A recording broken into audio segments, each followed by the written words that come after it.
আসসালামু আলাইকুম ওয়া রাহমাতুল্লাহি ওয়া বারাকাতুহু হামিদু মুসাল্লিয়ান আম্মা বাদ। সম্মানিত দিনী ভাই বোনেরা, আজ আমরা চলেছি পবিত্র মদিনার সেই জায়গার দিকে যেখানে শুয়ে আছেন ইসলামের ইতিহাসের মহামানবেরা।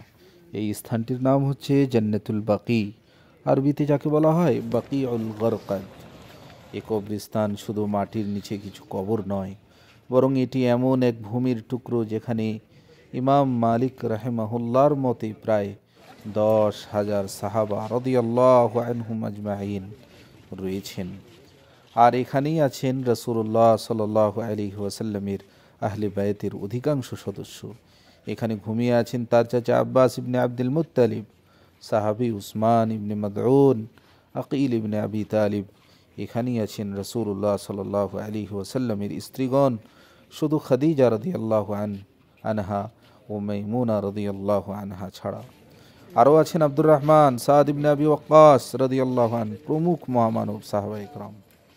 সম্মানিত ভাই ও বোনেরা, ভাবুন তো, এই ভূমিতে হাঁটাহাঁটি মানেই তাদের পবিত্র নিদর্শনের চারপাশে ঘুরে বেড়ানো।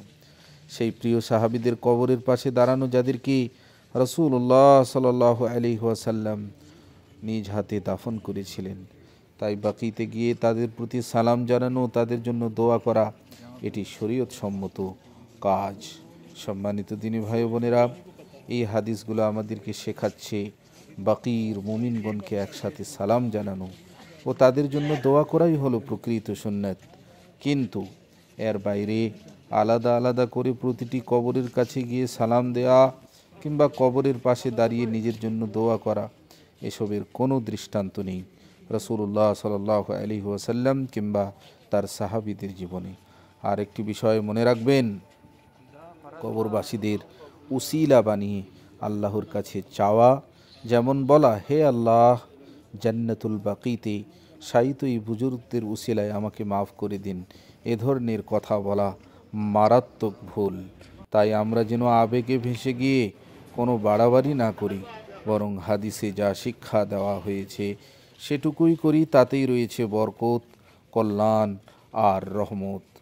এই কবরস্থানে আসলে বিশ্বনবী বলতেন, আসসালামু আলাইকুম দারা কওমিন মুমিনিন ওয়া ইন্না ইনশাআল্লাহু বিকুম লাহিকুন, আল্লাহুম্মা গফির লি আহলি বাকিউল গরকাদ।